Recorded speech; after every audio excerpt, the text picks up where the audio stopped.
the beautiful people just hanging out in the jungle again with some two-strokes. The gas here. This one is Pila's. They're both EC300s, but mine somewhere up there, propped against a tree. You probably can't see it. Anyway, this is the point where you ride off the map, and we're just trying to decide whether this particularly gorgeous looking superhighway here in the jungle, and you see, this is the point where we're just considering whether this is somewhere we should go or somewhere from whence we will never return. But I tell you what, it's so beautiful. This weather, it's cool, it's not raining, the jungle is green and verdant. Look at this place. Look at where I get to hang out today. I have no complaints. If I fall down that hill off this single track, I will have some complaints, but so far so good. Anyway, the name of the game is to find more cool single track routes to get ourselves lost again.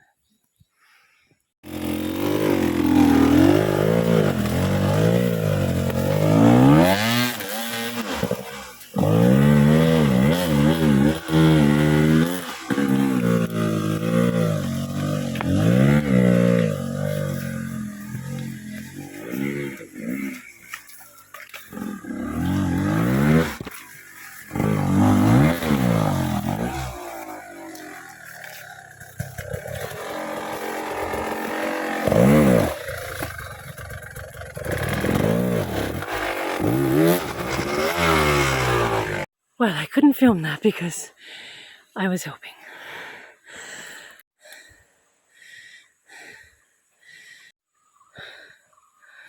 I'm a little sweaty now.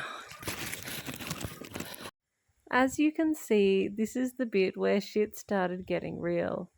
I had some idea about how I was going to prop the camera against a log and capture the next magnificent scene, but as you're going to see in 1 second, everything in that jungle was slippery that day, and that included the log, the rocks, and everything I tried to put the camera on. I know I said earlier that it wasn't hot, but boy am I sweating. No time for lying down on the job though, it's time to rock and roll. So I'm dropping a pin on this section and labeling it fine to come down in the rainy season, but going up is a bitch. Oh, I could not have done that on my own. Oh dear. I have a long way to go. As you can see, we made it, but the trail has not been used by anyone for a long time. So who knows whether we'll get up the next hill. However, we have eaten sticky rice in the jungle, and all is well in the world. So it turns out this hill is quite tricky. It's one of those hills with ruts where you can park your bike without the side stand. The problem is getting it moved anywhere forwards. It might look like there is actually a really nice little line along the side here, along the side of the rut, but actually it's slippery as fuck, and every time you try and get up on it, you either start to fall off the cliff or into the ditch. So, I think it's like 100 meters per hour at the moment. And now here I am, sometime in the middle of the night, long after dark, loving life as you can imagine. Here is Pila. I think I broke him. I was a little worried for a moment, but don't worry, he got back up again.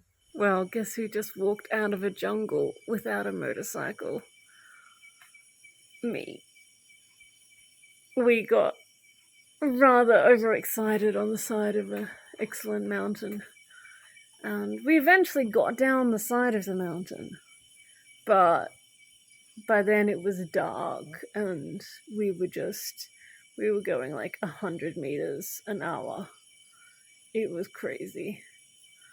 And we ended up like stuck in this jungle valley in this creek among the wild bananas and the vines and the fallen logs and the huge rocks. And it's probably doable in daylight and with like hydration and food, but right now, not so much. So it's 10:45 p.m. and I'm sitting in front of a clothes shop. I finally made it to the main road. We've been walking in the jungle for 3 hours.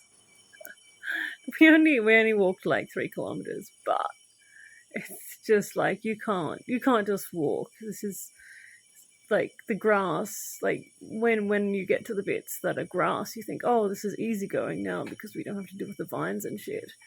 But we're talking like razor grass that's even taller than your head, and you have no fucking idea where you are, what you're walking into. So that's why it takes 3 hours to walk 3 or 4 kilometers. My lord, and I am now officially fucked. And tomorrow we have to go back with hopefully some strong friends and maybe like a saw and a machete and a chainsaw and some tow ropes. See if we can rescue those bikes. God, those poor bikes. I won't tell you where they are. Not there's any chance that someone's going to get in and get them. Hey, if anyone can like run in there and steal those bikes, they deserve a gold medal. Okay, so now it's daylight and we can actually see what the hell we're doing. Everything is so much easier with daylight and a machete. Walking back into where we left the bikes only takes us 20 minutes instead of the 3 hours it took us to walk out. And I am getting super excited to see those poor bikes again. I didn't want to leave them there in the jungle. I was all for sleeping next to them. Apparently, not everyone is as keen as me on sleeping in the jungle beside your motorbike. But each to their own. Anyway, so here we are trekking through the jungle, and it's absolutely gorgeous. And I'm sure this is an experience that plenty of people would pay plenty of money to have. Although they probably wouldn't be trying to do it in full MX gear like I am right now.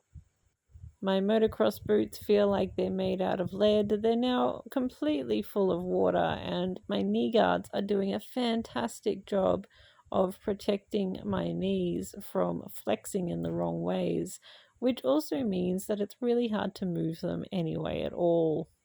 I'm carrying my helmet and I am sweating like nobody's business. So let's wind back and talk about how I got into this predicament. And the answer is, of course, as usual, gravity. So we were out riding and finding this new/old overgrown trail, and everything was going really, really well until we finally lost the trail on top of a mountain. We could not figure how we were supposed to get down or around this mountain, and so down we went. Now, there's no rule of physics which says that what goes down must come up. But I have to tell you that my spirits at least soared when I came across these two beautiful beasties sleeping in the jungle just as we'd left them. For the curious, no, it was not possible to stand them upright. As you can see, this hill is so steep it's even a little bit of a challenge to walk up it. Fortunately though, we have plenty of good trees that we can loop the tow rope around. Of course, the policy is to ride as far as you can before we resort to the tow ropes. But to compound matters, I can tell that Pilar's bike is not running right.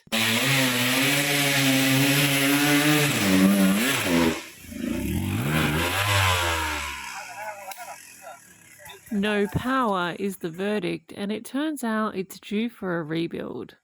So, tow ropes it is.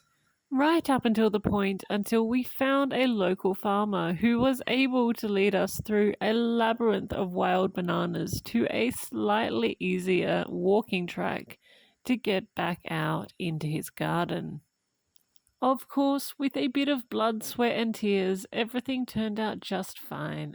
And I can assure you that that first cold beer to hit my lips was the nectar of the gods. Yet another unexpected adventure in the mountains, and I regret nothing. Cheers and good night.